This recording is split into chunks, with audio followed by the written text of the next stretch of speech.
this video, we fish baits 200 feet deep on a sunken boat for some of the most prized snappers in Florida. So without further ado, let's get right into this video. We make our way out of Boca Raton Inlet.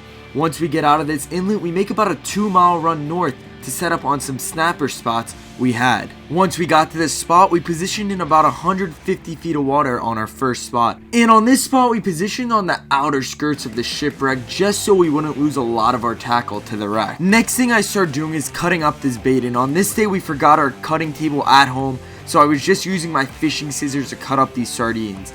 Once we cut them up, we made our first drop down to the bottom. So it took me about 30 seconds to hit bottom because I was trying not to use a lot of weight. When you're doing this kind of fishing, you don't want to be using a lot of weight. You want to get to the bottom with as little weight as you possibly can. So after about 30 seconds, I was already getting bites when I hit bottom. And as you guys can see, these snapper really play with the bait. They don't just gulp it like the grouper do. These snapper are a lot more finesse. So I kind of just let the snapper eat the bait, and then once I knew he was hooked up, I was able to give it a nice little tug and then start reeling him off the bottom.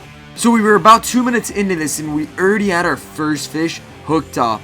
And if the snapper are biting on a good day, you guys can clean up on them. On other days, you guys won't even be able to get a bite. It really depends on how hard the current's pushing. And on this day, the current was pushing really hard, which made for a great bottom fishing bite. And one really important bottom fishing tip that I'm going to give you guys is when you're positioning your boat on these shipwrecks or this structure, I highly recommend positioning on the outer skirts of it.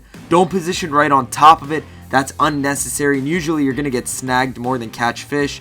If you guys position on that outer skirts and you just see a good little drop off of that wreck, that's usually the spot you want to be in. That's what we normally do, and it usually catches us grouper and snappers, and you guys just won't lose as much tackle.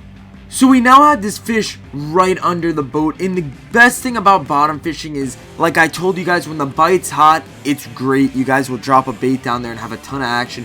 On the days that it's slow, it's really good to have something to fall back to, like trolling or some other type of fishing, just because when the bite's slow bottom fishing, it's hard to make it happen.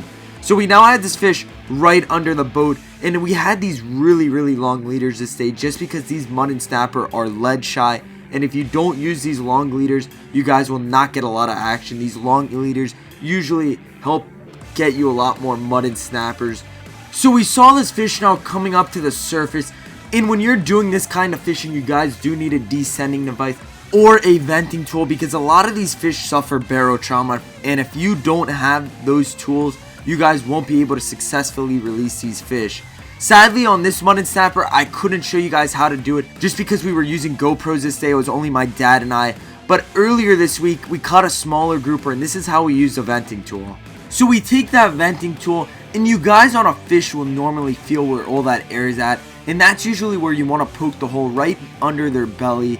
Once you did that, you guys will hear a ton of air coming out of these fish. So then you could take this hook out, and it's really easy. Once you've done all that, you're able to release this fish and just watch how good he swims off.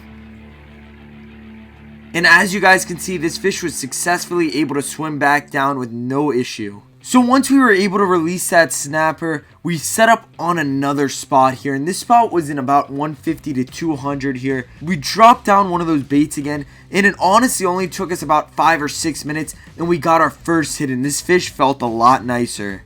So I started fighting this fish, and you guys can tell with these mud and snappers, these fish fight so hard when they first hit. And let me know down in the comments below what your favorite kind of bottom fish to catch is. These mud and snapper are actually one of my favorite fish to catch just because of how good they are to eat, and they also put up an epic fight. And what makes these mud and snappers so fun to catch too is it takes a lot of strategy to catch these fish. You need to have the right spot, the right tackle, and the right baits. So this fish was now about 50 feet right under the boat. And if you guys enjoy this type of content, it would mean a lot if you guys can drop a like and hit that sub button.